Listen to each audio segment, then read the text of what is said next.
ya, Jabar bagian selatan. Ini kan selalu ada isu ketimpangan pembangunan antara Jabar Utara dan Jabar bagian selatan. Sampai kemarin pun saya sampaikan ke Mas Ganjar kan, Mas, Jawa Barat kita punya punya perpres ya, terkait dengan percepatan pembangunan wilayah Rebana dan Jabar bagian selatan. Dan saat itu Mas Ganjar langsung merespon, problem rakyat itu kan ada di desa. Dan kita semua tahu arahan Ibu Ketua Umum dan juga sudah diputuskan dalam Rakernas kan. Desa adalah taman sari kemajuan Nusantara, kan itu. Nah, saya yakin nih, kalau bicara capres nih, Mas Ganjar ini kan punya pengalaman. Dari awal dia sempat di Komisi 4, ya kan? Lalu lama di Komisi 2.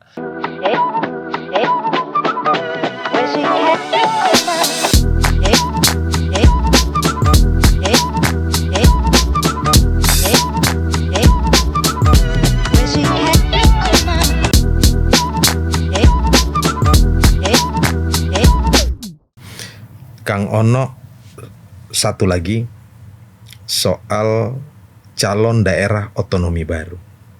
Ini Kang Ono beri atensi cukup besar soal ini. Ini apa dasarnya?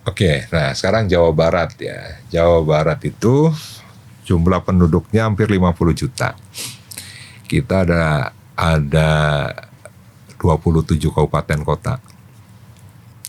Kita mempunyai 627 kecamatan dan 5.300 sekian desa.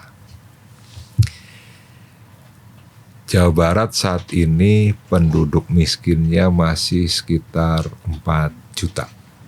4 juta orang. Ya, 4 juta orang. Lalu tingkat lamanya sekolah itu antara 8 sampai 9 tahun. Jadi artinya anak-anak yang sekolah rata-rata di Jawa Barat itu hanya sampai dengan kelas 3 SMP, ya kan? Dan juga kita melihat misalnya ada pembangunan yang belum merata di Jawa Barat. Nah, kita bandingkan nih, ya kita bandingkan misalnya di Jawa Tengah dan Jawa Timur. Jawa Tengah itu dengan jumlah penduduk mungkin sekitar 35 juta. Ya. Mereka sudah mempunyai kabupaten kota 35 kabupaten kota se-Jawa Tengah. Jawa Timur penduduknya mungkin sekitar 40 juta ya, hampir 40 juta. Mereka mempunyai 38 kabupaten kota. Jumlah desanya pun sudah di atas 8.000. Nah, sehingga kita melihat misalnya pada sisi fiskal ya. Kita hitung berapa dana perimbangan yang masuk ke Jawa Timur, Jawa Tengah. Berapa dana desa yang masuk ke Jawa Timur dan Jawa Tengah. Dan pasti jauh lebih besar dibandingkan masuk ke Jawa Barat. Dengan Jawa Barat penduduknya yang jauh lebih besar dari Jawa Tengah dan Jawa Timur. Nah, sehingga keadilan fiskal, pemerataan pembangunan, pada akhirnya kan ada rumus yang harus kita pikirkan. Rumusnya apa? Lebih banyak desa, lebih banyak kabupaten kota, maka itu adalah faktor pendorong untuk bisa mendekatkan pelayanan publik, untuk bisa melakukan pemerataan pembangunan. Ya kan? Yang ujungnya adalah peningkatan kesejahteraan rakyatnya akan lebih terfasilitasi kan itu. Nah, sehingga atas dasar itu saat ini ada 9 calon daerah otonomi baru di Jawa Barat yang telah diputuskan DPRD bersama-sama dengan gubernur. Bogor ada 2, ya, terus ada Cianjur Selatan, Garut juga ada 2, ya kan berarti sudah 5. Terus ada Indramayu Barat, ada Tasikmalaya Selatan, lalu yang terakhir ditetapkan itu adalah Subang Utara. Nah, saat ini teman-teman di bawah sedang mengkondisikan juga untuk Cirebon Timur, terus juga ada Bandung Timur, lalu ada Cikampek, gitu kan. Jadi informasinya akan ada sekitar 7 7 lagi CDOB yang sedang dipersiapkan oleh teman-teman di kabupaten kota. Jadi totalnya 16. Jadi 9 yang sudah. Nah, itulah yang tentunya menjadi komitmen PD Perjuangan untuk mengawal itu. Nah, sehingga kita pun berharap ya ke depan pemerintah pusat juga melakukan evaluasi terhadap moratorium yang saat ini masih berlaku. Karena Jawa Barat ini sangat urgent sekali. Nah, yang kedua ya sudah ada perpres ya tentang percepatan pembangunan kawasan rebana dan Jawa Barat bagian selatan. Jadi rebana itu meliputi Subang, Sumedang, Majalengka, Indramayu, Kota Cirebon, Kabupaten Cirebon, dan Kuningan. Itu ada potensi pelabuhan Patimban. Lalu ada Kertajati, ya, airport Kertajati. Terus juga ada beberapa kawasan yang sudah menjadi sebuah kawasan yang didorong menjadi kawasan industri. Dan di situ ada potensi pertanian, ada potensi perikanan, karena produksi perikanan di Jawa Barat ya di Cirebon, Indramayu itu. Nah, sehingga tentunya rebana ini karena sudah diperpreskan harus menjadi komitmen ya PD Perjuangan untuk segera diwujudkan ya. Karena kan baru 2021 perpresnya. Nah, yang kedua ya Jabar bagian selatan. Ini kan selalu ada isu ketimpangan pembangunan antara Jabar Utara dan Jabar bagian selatan. Nah, Jabar bagian selatan itu sebuah wilayah dengan potensi pertanian, perkebunan dan perikanan yang sangat besar. Tapi banyak infrastruktur yang belum terbangun dan juga penduduk miskinnya juga banyak, dan itu meliputi Kabupaten Sukabumi, Kabupaten Cianjur, Kabupaten Garut, Kabupaten Tasikmalaya, dan Kabupaten Pangandaran. Dan satu hal lagi misalnya yang menjadi catatan kami, wilayah Jabar Selatan itu wilayah dengan potensi pariwisata yang sangat tinggi, dengan samudra Hindia ya sana ya, Hindia yang sangat indah lah. Dan saat ini baru terbangun jalan nasional menghubungkan dari Sukabumi sampai dengan Pangandaran yang sangat bagus, tapi infrastruktur yang lainnya belum ditunjang. Nah, sehingga tentunya perpres ini harus benar-benar dikawal, dan PD Perjuangan sangat konsisten untuk bisa mengawal itu. Sampai kemarin pun saya sampaikan ke Mas Ganjar kan, Mas, Jawa Barat kita punya punya perpres ya, terkait dengan percepatan pembangunan wilayah rebana dan Jabar bagian selatan. Dan saat itu Mas Ganjar langsung merespon, ayo kita lanjutkan. Saat saya jadi presiden, maka Jawa Barat dengan perpres itu ayo kita bangun. Nah, sehingga ini kan akan sangat berhubungan dengan CDOB dan juga ada perpres tersebut. Karena saya yakin Jawa Barat ini Pak Hansi dengan potensi seperti itu, dukungan APBD provinsi itu masih sangat kecil, Pak. Misal ya, di bidang pertanian. Saya kadangkala banyak menerima keluh kesah dari para petani di Jawa Barat. Karena apa? Program dari pemerintah provinsinya ya minim sekali. Jadi lebih banyak di cover, dibiayai dari APBN melalui Kementerian Pertanian. Begitu juga di bidang perikanan juga sama.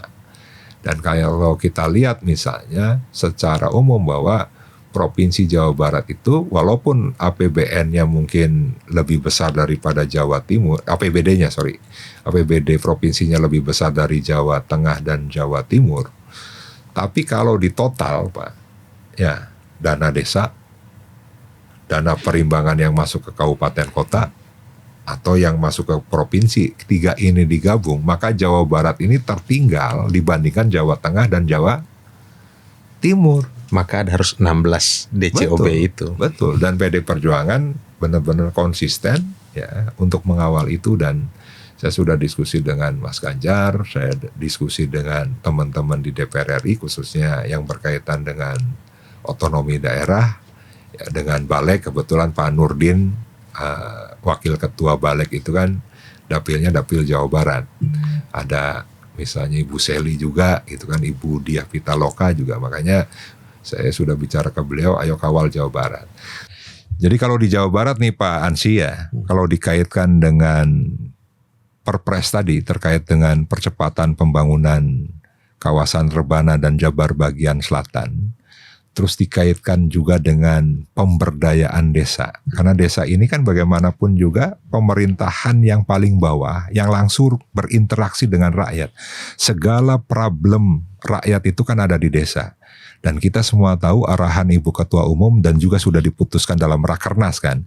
Desa adalah taman sari kemajuan Nusantara, kan itu. Membangun desa adalah membangun nasional, membangun Indonesia. Nah sehingga saya berpikir kan, desa yang saat ini mungkin lebih berdaya dibandingkan sebelum Pak Jokowi jadi presiden dengan adanya dana desa. Dana desa itu sekarang ada desa yang mencapai dana desanya itu 2 miliar, ada yang 3 miliar. Taruhlah rata-rata misalnya 2 miliar. Tadi dibandingkan nih terkait dengan CDOB juga nih. Jawa Tengah, Jawa Timur sudah 8.000 lebih desa. Jawa Barat masih 5.300. Nah coba dihitung, kan besar. Tapi apakah itu cukup untuk bisa membiayai atau menyelesaikan segala persoalan di desa? Belum tentu bisa, Pak Ansy. Ya, selain tadi yang pemberdayaan, potensi desa itu apa sih? Oh di bidang pariwisata, karena di situ ada kawasan perhutani, ada kawasan balai yang bisa dimanfaatkan secara pariwisata misalnya. Ya, kita dorong desa itu melalui BUMDesnya. Atau di pertanian misalnya. Pada saat petani yang sulit pupuk, kenapa sih BUMDesnya tidak juga jadi kios pupuk atau bisa men-take over, misalnya ada penggilingan yang bisa dimerekkan sendiri, banyaklah potensi. Tapi ada beberapa hal yang saya tarik dari beberapa kepala desa di Jawa Barat ya. Dengan dana desa yang sudah mereka terima, dengan persoalan yang sangat besar termasuk terkait dengan status masa bakti kepala desa yang PD Perjuangan kita telah ditetapkan dalam Rakernas nih, kita setuju 9 tahun dikali 2 periode. Ya kan, yang saat ini sedang bergulir nih pembahasan nih. Nah, terus juga ada aspirasi terkait dengan status perangkat desa. Sekdes dan yang di bawah-bawahnya. Mereka kan juga mengaspirasikan mereka untuk mempunyai status yang jelas, paling tidak P3K. Nah sehingga ya saya dengan teman-teman saya sangat mendukung ya perangkat desa ini untuk mempunyai status kepegawaian yang jelas, yang akan diikuti dengan fasilitas gaji, honor dan tunjangannya. Karena bicara terkait dengan keberlanjutan kepemimpinan di tingkat desa, sama seperti kepemimpinan di tingkat nasional, tidak harus ya setiap pergantian kepemimpinan tingkat nasional, terus programnya berganti lagi, termasuk di provinsi, di kabupaten. Jadi ada keberlanjutan pembangunan. Siapa yang akan mengawal pada saat ada pembangunan di desa itu, terus tiba-tiba ganti kepala desa? Maka yang paling bertanggung jawab adalah perangkat desanya untuk mempunyai komitmen melanjutkan pembangunan yang telah ditetapkan dan tentunya pembangunan yang sangat baik. Nah selain itu mereka juga perlu alokasi anggaran dari provinsi dan kabupaten. Selain dari dana desa tadi ya, karena stunting aja mereka ngurusin kok. Pada saat bicara stunting, mereka butuh tim juga untuk melakukan sosialisasi rumah ke rumah. Nah, sehingga di Jawa Barat saat ini baru mendapatkan bantuan dari pemerintah Provinsi Jawa Barat sebesar 130 juta per tahun. Dari janji Pak Gubernur yang 200 juta per tahun baru terrealisasi. Nah, saya sudah ketemu nih beberapa kepala desa. Saya hitung. Kalau saja setiap desa itu setiap tahun dikasih 500 juta dari APBD Provinsi Jawa Barat, itu tidak sampai 3 triliun per tahun, dan itu tidak lebih dari 10% dari total APBD Jawa Barat. Nah sehingga saya sampaikan, ya izinkan kami menang di Jawa Barat. Kalau kami menang di Jawa Barat, setiap desa kita akan perjuangkan 500 juta per tahun untuk bisa memaksimalkan pembangunan dan menyelesaikan segala permasalahan rakyat di desa tersebut. Ya, jadi banyak hal, dan desa pasti akan menjadi fokus dari PD Perjuangan. Karena itu sudah amanat dari Kongres dan juga rapat kerja nasional yang lalu. Jadi kita dukung ya masa periode kepala desa 9 tahun kali 2 kali. Nah yang kedua, kita pun mendukung perangkat desa untuk mempunyai status yang jelas terkait dengan kepegawaiannya. Terkait CDOB, nih Pak Ansy kan tadi banyak wacana bahwa ini kebijakan pemerintah pusat. Nah kita semua tahu kan saat ini kan moratorium. Ya, moratorium yang dilakukan oleh Pak Presiden Jokowi. Tapi Pak Presiden Jokowi juga mencabut moratorium untuk Papua kan. Nah sehingga Papua dari Papua dan Papua Barat sekarang ada nambah lagi kan itu. Ternyata bisa gitu kan. Moratorium itu dicabut karena urgensi. Nah saya yakin nih kalau bicara capres nih, Mas Ganjar ini kan punya pengalaman. Dari awal dia sempat di Komisi 4. Ya kan, lalu lama di Komisi 2. Nah, beliau banyak juga nih ya menginisiasi pembentukan daerah otonomi baru di Indonesia. Saya yakin beliau mempunyai pengalaman di Pansus ya kan dalam membentuk daerah otonomi baru. Dan saya kemarin sudah bicara dengan Mas Ganjar ya terkait dengan urgensi di Jawa Barat. Jadi idealnya saya bilang ke Mas Ganjar, Mas, Jawa Barat itu idealnya itu ya 43 sampai 45 kabupaten kota. Apabila dikaitkan dengan luas wilayah dan jumlah penduduk di Jawa Barat. Beliau setuju. Nah, sehingga saya yakin ya Mas Ganjar akan mendukung apa yang telah kami programkan di Jawa Barat untuk mendukung 16 CDOB di Jawa Barat. Dan saya yakin itu akan terrealisasi.